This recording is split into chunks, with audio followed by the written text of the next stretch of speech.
In this video, we'll create a 3D cube with CSS and JavaScript. So we have three files: index, style, and script.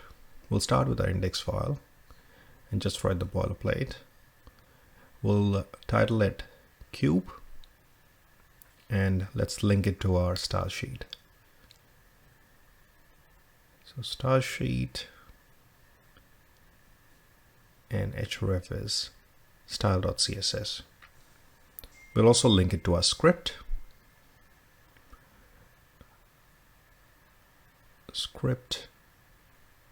And link it to our script.js file. In the body, we'll create a div tag with the class of container. Inside it, we'll create a div tag with the class of cube. And inside it, we'll create two divs, one with the front side of the cube front, and the other with the back side of the cube back. Now, back in our style.css, so let's target the body element first. So in the body element, we'll give it the height of 100 viewport height, display flex, justify content center, align items center. We just want our cube to be centered, overflow Y hidden. Then we'll target the container. We'll give it a perspective of 150 rem. And then we'll target our cube with 24 rem, height 24 rem. And we'll give it a transform style of preserve 3D because it's going to be a 3D shape, position relative. And then we'll target our cube front, the innermost div element. So in this, we'll give it the width of 100%, which will make it 24 rem, and the height of 100% as well. So same as 24 rem above. Okay, then let's give it a transform style of preserve 3D. So we'll do that for all our elements. We'll give it a background so we can see it. So now we can see the cube front there. Obviously, it's facing us, so we can't really see it in a 3D space right now, but we'll adjust that in a minute. So if we give it 70 degrees under the cube, and there we go, that is now in the 3D space. We'll also just move it in the Z direction by 12 rem, just to move it right, to create some space. Okay, so now we'll target the before pseudo element of cube front and content empty string, width 100%, height 100%, and background yellow, position absolute, and so it's covering the red element. So what we'll do is we'll change the transform origin to top center, and then we'll just rotate it 90 degrees to the we'll rotate it to the in the X direction. So there we go. So our cube has started to take shape. Okay, so now we'll target the after pseudo element of our cube front. Everything is same, most of it is same, so we'll just copy paste that. All we have to change is top to bottom, and we'll change the rotation angle to get the bottom side of the cube. Now we'll target the second div, which is the cube back. So we'll copy the properties from cube front, and we'll just change the color to green so we can clearly see which one is the cube back element. And we'll translate it -12 to the rem, in the Z direction, because we've already moved the cube 12 rem. So 12 plus 12 is 24 rem, which is the height and width of the cube. So we're now targeting the before pseudo element of cube back. Again, it's pretty much same, so we'll just copy all the properties from cube front and change the transform origin to left. And then we'll just change the rotation angle to Y direction. And that gives us the front side of the cube. And then we'll target the after pseudo element of cube, and we'll copy the properties again, and we'll just change the transform origin. So by just changing the transform origin and angle of rotation, we can get our whole cube. So now if we console and we actually go and select the cube element, what we can do here is we can change the rotation angle to make sure all sides are covered.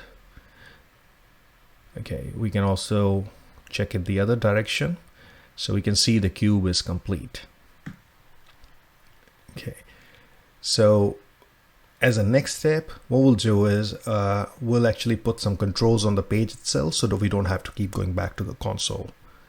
So for that, we'll go back to our index.html file. We'll create another div element outside the container, and we'll give it a class of controls. And within it, we'll create another div with a class of control boss. And we'll create 4 buttons to help us rotate the cube in the left, right, up, and down direction. So first we'll target the left with #8592. That's the HTML code for the left arrow. And we'll just copy paste it 3 times and then change the rotation right and the HTML code. And we'll do the same for up, 93, and down, 95. So we got our buttons there. So back in the style, we'll just comment and say controls. So we'll put our styles for controls down there. We'll target the controls element, give it a width of 100%, height of 8 rem, and background of this nice 353839 gray color. Position absolute, bottom 0, and left 0. That's because we want it there right at the bottom. Okay, so our buttons are there. We'll give it a flex and center the buttons with justify and align items center. Okay, so now we'll target the second div element, which is control pause, and we'll give it a position of relative. And we'll just create a bit of margin, 40 pixels. We'll actually give it cube some margin as well. So we'll scroll up, find the cube, and we'll just create a bit of a margin at the bottom of, let's say, 10 rem. Okay. So now let's target the first button, which is the left button, and we'll give it an absolute position, top 5 pixel, and right 10 pixels, background of transparent, and width 2 rem. Because this is an HTML button, we'll also adjust the size by using font size with 1 rem, and then we'll align it in the center. So there's a button there, and then we'll just copy paste it a few times. Again, we can optimize the code by not repeating us, but that's something that can be managed later. So our main task here is to create the cube and be able to animate it. And then I'll just copy it for the up, and then change the top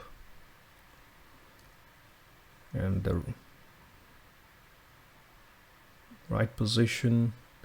So pretty much I'm just adjusting, moving the buttons. Not important to the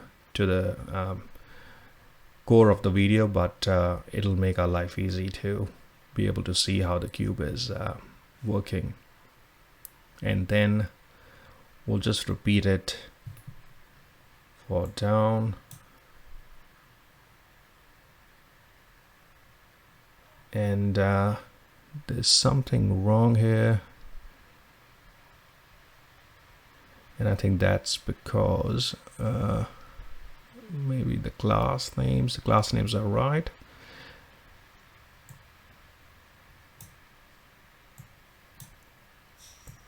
I think that's because I didn't put in the right was left. and rotate up and rotate down is also left. So our buttons are positioned now. Okay, so next thing is for us to animate the cube. So we'll go to our JavaScript and we'll target the cube and we'll say document.query selector will get hold of the cube through the .cube class, and we'll also grab hold of all the buttons by specifying the class of the buttons, which is rotate left, and then I'll copy it 3 times more. And then I'll just change rotate left to right and change the class to right. And we'll repeat for up and down, and that's it. Okay, so we'll create 3 variables for the X position, Y position, and Z position. Initially, we'll give them a value of 0. Then we'll target our left button first and add an event listener. Click event listener with an arrow function, and we already have a cube element. We can just say cube.style.transform, and we want to rotate the cube in the left direction. So for that, I'll just say rotate. So that's the left direction I want to rotate. So for that, that means I have to rotate the cube in the Y direction. So to rotate it left, the cube has to turn around in the Y direction. So if you imagine the axis, we are rotating it in the Y direction. So let's rotate it by 10 degrees each time we click on the left button. And so if we do that, our cube is rotating. The movement is not smooth, and that's because we haven't put the transition effect there. So we'll just add that to the cube in the CSS, and that way our movement of the cube is quite smooth now. So back in the script, we'll now just copy paste this for all the rest of the buttons. So we'll repeat it for the right, and we'll just change minus to plus. And now both our left button and the right button is working. And now we'll copy it for the up and down. So we'll change it to rotate up. And for that, if you imagine, we have to rotate it in the X direction. So we'll now the cube is turning up, and then we'll repeat it for the down, and we'll change the plus to minus. Now if we turn the cube, we notice that there is a slight problem here, that it forgets the exact position whenever I change the axis from up to left, and that's because the cube can't remember where the exact position. And to fix that, this is where our X, Y, and Z variables come. So we have to add both the X position and the Y and the Z positions to all the transform elements. That way you won't get that jerky movement where the cube is repositioning it to an original X0 and Z0 position. So I'll just add all the X, Y, and Z elements to all these transform styles. That way, wherever the cube is, that movement is remembered through the X and Y and Z variables. So there we go. So that's all we have done. So each style has both Y, X position as well as the Z position. And those are our variables. So now if we turn it around, so now the cube remembers. So now we can position it whichever way we want, and it doesn't adjust and resets itself to the 0 position as it was doing before. So there we go, our cube is now working. So what we'll do next is we'll add some images to the cube just to make it look a bit nicer. At the moment it's all multicolored. So what we'll do is we can change the look and feel of this cube very easily. So what we can do is let's first change the background color to one constant color for all the sides of the cube. So we can give it 2B, 2B, 2B, this nice gray color, and let's give it a border top of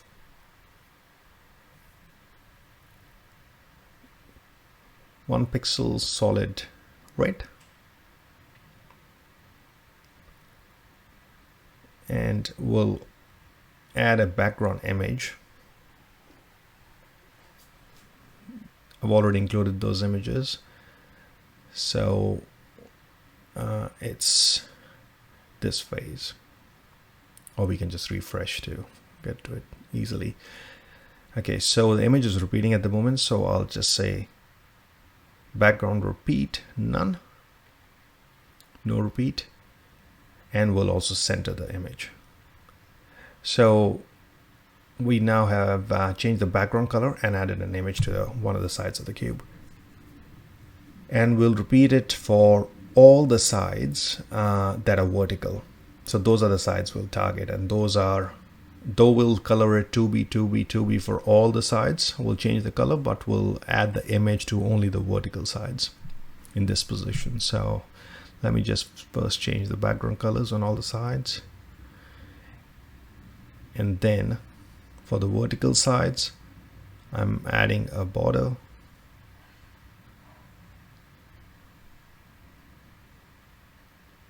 And then I'll just so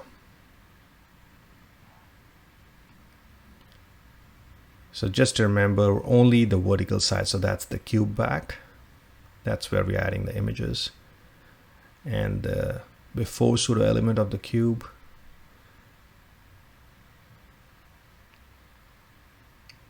and that should be green. Again, it doesn't matter, we just trying to make it look a bit nice, as well as learn how we can customize the look and feel of the cube. And we'll target the after pseudo element as well, and give it a background color, the same nice gray color. I think that's it, and we'll also give it a border as well. So now when we turn the cube, so we can see the images have been added. So one side's been left out. So this one is, this should be the same gray color. Okay, so our cube's look and feels change. So we can add images like this. Next, we'll also see how to add the animation to any of the cube side, whether it's created using a div element, which is cube front and cube back, or created using pseudo elements.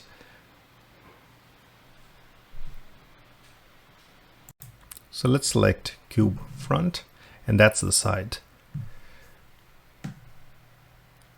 That's the cube front.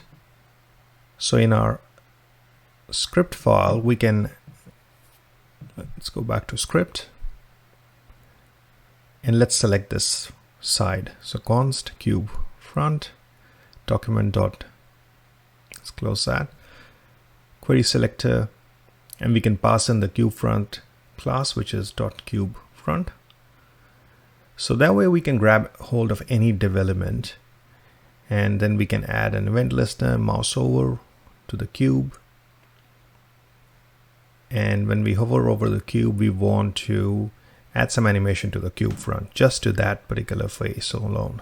So we can say cube front dot style dot transform. We've seen this before, and we'll just add a rotation, or it could be translate or some other kind of complex animation effect, and it just moves the side once we hover over the cube. Now, so that's the way to grab hold of a div element, but how to get hold of the pseudo classes? So we have added a lot of other sides which are just pseudo classes. So how do we get hold of that? Because though it is straightforward to get hold of the div element by just using the query selector, it is not as straightforward to get hold of the pseudo class. So in order to target a pseudo class, what we can do is, let's first look which one is the pseudo class. So this before, so for example, let's do that again, and that's the before pseudo class. So we can't treat it the same way as we treated the div element of cube front. In order to add an animation effect to a pseudo, a side represented by a pseudo class, what we can do is we can go to our style, and we can use custom properties. So custom properties allows us to animate any pseudo class. So here I'm targeting the before pseudo element of CubeFront, adding a custom property RT, and then I can use that custom property to animate that pseudo, the side represented by the pseudo class. So what I can do is just comment that out. Now this is how we grabbed hold of a DOM element and animated it, but I can also grab hold of a pseudo element by specifying a custom property, and then back in the JavaScript I can say CubeFront.style.set property, and then I can name the property. In this case we called it RT, and then I can add the animation effect. So let's say rotate X. So basically this provides us the complete control on all the sides and faces of the cube. So now we can see that the pseudo class can be animated as well. So using the concepts we saw in this video, we can create all sorts of complicated shapes. For example, what I've done here is I've created a phone box, and all I've done is added a new div element, changed some styles to make it a rectangular shape, and use the same concepts we saw in the script.js file to rotate the rectangular shape, added a logo to make it look like a phone case, as well as open one of the sides to reveal a phone inside the box. And for this I've added an image.